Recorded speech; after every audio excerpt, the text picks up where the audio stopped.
Hey everybody, welcome back for the last part of finding unbiased financial advice. I'm going to call this Ask and Observe. This is really trying to go into a meeting with an advisor, whether it's your first meeting or a new meeting with an existing advisor. You've got to be able to go in there with questions to ask and know what to look out for. So let's get into this. First part is defining what a good advisor is. First of all, let's just be blunt. They have to earn their keep, right? They have to earn their fees. So if they're going to be charging you fees, hopefully honestly and upfront, then they have to be providing a service. And I always talk about efficiency. There's so many ways that good advisors create efficiency. So when we talk about efficiency, this is reducing taxation. This is reducing the fees in the portfolio. This is making sure the right investments are in the right parts of your portfolio. These things all create efficiencies and by far make up for any fees that they're charging. So this is the important part. Good advisors, what is considered financial planning, is going to take into account investments, the type of investments they're using, where they're placing those investments, and the management of those investments. It's going to talk about and work with your risk parameters and making sure that we have the right risk profile in each part of the portfolio, because it doesn't all have to be the same. Your IRA should be invested completely different than your Roth account and your after-tax money. Then we have the estate planning side of this, making sure that we're paying attention about how it's going to get transferred to our heirs, and even if that matters to us. Tax planning, being as efficient as possible with taxation, and then certainly income planning, making sure that we've got a plan to create sustainable income that we can count on through our retirement. These are all things that a good advisor are going to put together, hopefully in writing for you as well. So when we talk about asking questions, certainly if you're going in and interviewing several different advisors looking for a new advisor, I recommend having a list of 4, 5, 6 questions that you're going to ask each one of those advisors and see how they react. Okay, so how long have they been in business? Okay, what licenses and certifications do they hold? What services do they offer and how do they get paid? Please ask that point blank. How do you get paid? And be very black and white about it and see if they stammer. If they don't know how to answer that question, especially if it's your existing advisor, you know you've got a problem. I've heard some of the funniest stories when people ask that question. It's actually quite entertaining, okay, right? So nobody should be ashamed of their fees. It should be upfront and honest, and they shouldn't be hiding things. So certainly ask about front load commissions, back load commissions, 12B1s, all the things I talked about in the previous video in this series, okay? So it's important that you find out how they're getting paid and that it's not hidden from you, okay? What's their work and educational background? Get to know them a little bit. Where do they come from? What were they doing before this career? What type of investments and products do they utilize for their clients? Do they just use mutual funds, or do they just use annuities, or are they open to anything and everything? Okay. Do they have experience or background or even resources with regards to tax planning, estate planning, insurance, portfolio management, all the stuff it takes to pull this together into a good, solid financial plan for you? These are all very important things. If you're looking for good, solid, well-rounded advice, they're going to at minimum have resources, if not background, in all of these things, okay?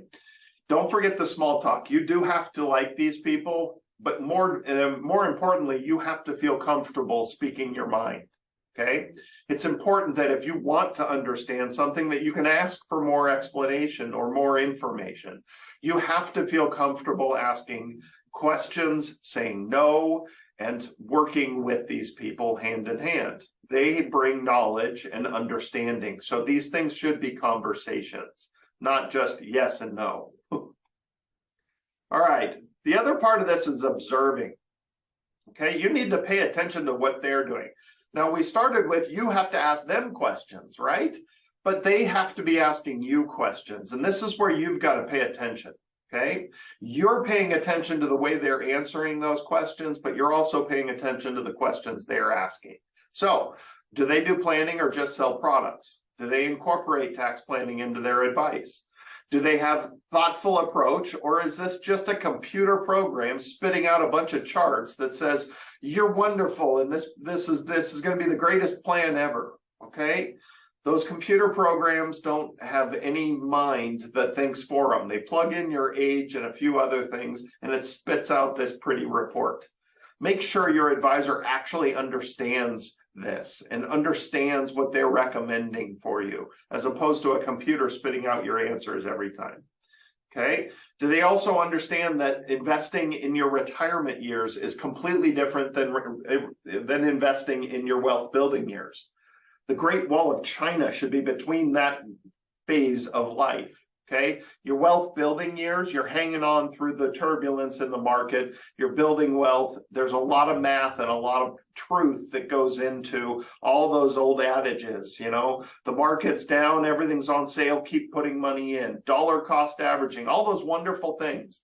But when you go to retirement and start relying on this money and taking money out, you're changing all the math. And every one of those old adages that worked in your wealth building years will destroy your portfolio in retirement.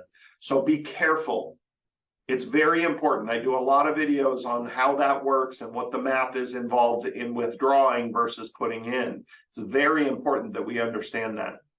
The other thing that you need to watch out for is people that brag about their portfolios. My portfolio beats the market. Well, that's great for you, but if I record that, I'm going to bring this to the license agency and you're going to lose your license because you have to have a 3-year SEC audit that costs you tens of thousands of dollars to be able to say something like that. Okay, that's the first problem with it. The second problem with it is if they actually did that, are they putting all their clients in that one portfolio? Does every client have the exact same portfolio? And is that really what we're looking for? Okay. They don't conduct a thorough interview is the other thing you have to observe. Okay. You need to pay attention to how much information they want from you, and they better want it all. There is no good financial advisor out there that doesn't ask questions about everything. They have to know your goals in life. They have to know how your health is. They have to know about your heirs. They have to know your budget. They should care about how much is going out as much as they care about how much is coming in, right? Because if somebody makes $10,000 a month and spends $2,000 a month, I'm going to invest their portfolio one way. But if another person has that same $10,000 a month income, but spends $20,000 a month, we're going to invest that portfolio completely differently. It's a completely different situation, okay? It's not just your money they should care about. I had somebody come in here that had $200,000 to their name and they wanted to retire. They have very little Social Security. Well, until I dug a little further and realized they had over $10 million in real estate that they were working on getting out of. Okay, it changes the situation. You have to uncover all these things. Okay, so the advisor should be asking lots of questions of you, and you should be comfortable with that because that's a good sign. Okay, they want to know about you. All right, I hope that helps. This is the last of the series of finding unbiased financial advice. Obviously, I'm a bit biased. I'm an independent advisor. If you need help from me in any way, I'm always happy to meet with you. We don't charge for appointments, and I'm available via Zoom nationwide. So anything we can help with. I just met with a lady today, and just, you know, a casual conversation motivated her to get going, and that was about it. I don't mind. I enjoy that part of it. So no charge. Always happy to help. Anything we can do. Subscribe, share this with others, and see you next week.